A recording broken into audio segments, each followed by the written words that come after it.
This is Auto User Guide, where we help you understand your vehicle better. Today, we are covering all information related to major engine services for the Ford Escape 2013 to 2019 models. Service intervals. Engine oil needs to be changed every 7,500 to 10,000 miles, which comes out to around 12,000 to 16,000 kilometers. If you drive in tough conditions or put a lot of load on your engine, sticking to the lower end of that range is the better call. Engine coolant has a much longer life. The first replacement comes at around 100,000 miles. After that, it needs to be swapped out every 50,000 miles going forward. It keeps your engine temperature in check, so keeping it fresh is something you don't want to skip. Brake fluid should be replaced every 3 years, or somewhere between 30,000 and 45,000 miles, whichever one comes first. Over time, it absorbs moisture, and that slowly reduces how well your brakes respond. Engine oil. Engine oil capacity. Alright, so when it comes to engine oil capacity, the amount your car needs depends on the size of its engine. Not every engine drinks the same. If your car runs a 1.5-liter engine, the total oil capacity, including the filter, is 4.3 US quarts, which comes out to about 4.1 liters. That's your number every time you do an oil change. Now, if your car has a bigger 2.5-liter hybrid engine, it's going to need a little more. The capacity there, again, including the filter, goes up to 5.7 US quarts, or roughly 5.4 liters. Recommended engine oil. Now let's talk about which engine oil you should be using. The recommendation is to go with a genuine engine oil, or any good quality commercial engine oil, if it matches the right type and viscosity for the temperature in your area. That last part matters more than people realize. The oil that works well in a cold climate isn't always the best choice for somewhere hot, so always check the viscosity chart and pick accordingly. On the topic of synthetic oil, you can use it. Synthetic motor oil is perfectly fine as long as two things check out. It carries the API certification seal, and it matches the viscosity grade your engine calls for. If both boxes are ticked, you're good to go. Change engine oil and oil filter. Before anything else, change your oil and filter based on the maintenance message that shows up on your driver information display. That message is your reminder. Don't ignore it. Here's how the full process goes. Step 1. Start the engine and let it run until it reaches its normal operating temperature. Once it's warmed up, turn it off. Warm oil drains out much more easily than cold oil. Step 2. Open the hood and take off the engine oil fill cap.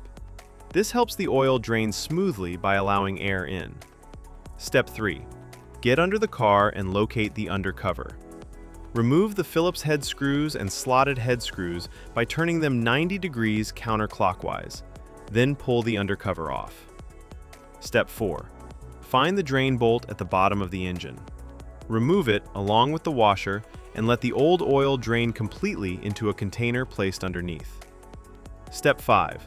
Remove the oil filter and let any remaining oil inside it drain out as well. Set it aside for proper disposal. Step 6. Before putting on a new filter, check that the old filter gasket didn't stick to the engine's contact surface. This is a small but important check. A leftover gasket can cause an oil leak. Step 7. Clean the contact surface on the engine block, wiping away any dirt or dust. Then install a fresh oil filter. Step 8. Put a new washer on the drain bolt and reinstall it back into the engine. Step 9. Pour in the recommended engine oil. Make sure you're using the right type and the correct amount for your engine size. Step 10. Put the oil fill cap back on securely and start the engine. Step 11. Let the engine run for a few minutes, then get underneath and check around the drain bolt and oil filter for any leaks. If you see drips, shut the engine off and address it before going further. Step 12. Turn the engine off and wait for about 3 minutes. This gives the oil time to settle. Then pull out the dipstick and check that the oil level is right where it should be. gauge. After you've changed the engine oil, there's one more thing you need to do: reset the oil life gauge. If you skip this step, the car won't know the oil has been changed and will keep showing you an inaccurate reading. Here's how to do it on your car. First, make sure the ignition is on. You don't need to start the engine, just press the start button without pressing the brake pedal so the system powers up. Next, go to your driver information display and navigate to the vehicle information menu. You'll find an option that shows your current oil life percentage. Once you're on that screen, press and hold the selection button, usually the one on your steering wheel, for about 10 seconds. The oil life indicator will start to blink, which means it's ready to be reset. While it's blinking, press and hold the button again. The display will reset back to 100%, confirming that the system now recognizes the fresh oil. Once you see 100% on the screen, you're done. The gauge has been successfully reset. After that, go ahead and start the engine normally. Let it run for a moment and confirm that no warning lights related to the oil are showing up on the dashboard. Now we're moving on to coolant and fluid specifications. Keeping your coolant at the right level is just as important as your engine oil. It keeps your engine from overheating and running into serious problems. Engine coolant, radiator. Before you touch anything, make sure both the engine and the radiator are completely cool. Never open the radiator cap on a hot engine. The pressure inside can cause boiling coolant to spray out and burn you. Once everything is cool, place your hand on the radiator cap and turn it just 1/8 of a turn counterclockwise. This releases any built-up pressure inside the cooling system. Give it a moment to settle. Now push the cap down and continue turning it counterclockwise to fully remove it. Look inside and check the coolant level. It should be right up to the base of the filler neck. If it's sitting lower than that, go ahead and top it up with the correct coolant. Once the level is good, place the radiator cap back on and tighten it fully.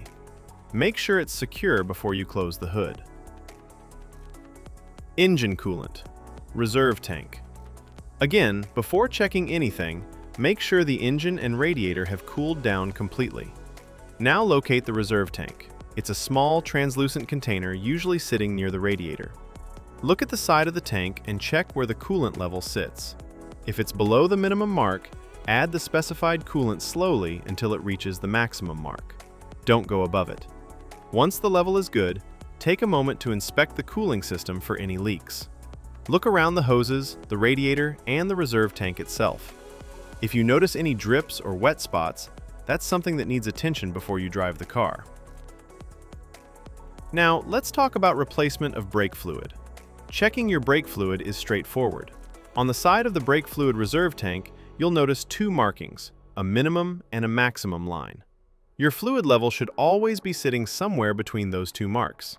If the level is at or near the minimum mark, you need to top it up. Don't let it drop below that line. Low brake fluid can affect how your brakes respond, and that's not something you want to find out about while you're driving. At the same time, don't overfill it past the maximum mark either. Just keep it in between and you're in good shape. One thing worth mentioning for those driving a manual transmission model, your brake fluid reserve tank also takes care of the clutch fluid. It's the same tank serving both systems. So, as long as you're keeping the brake fluid level between the minimum and maximum marks like we just discussed, you don't need to check the clutch fluid separately.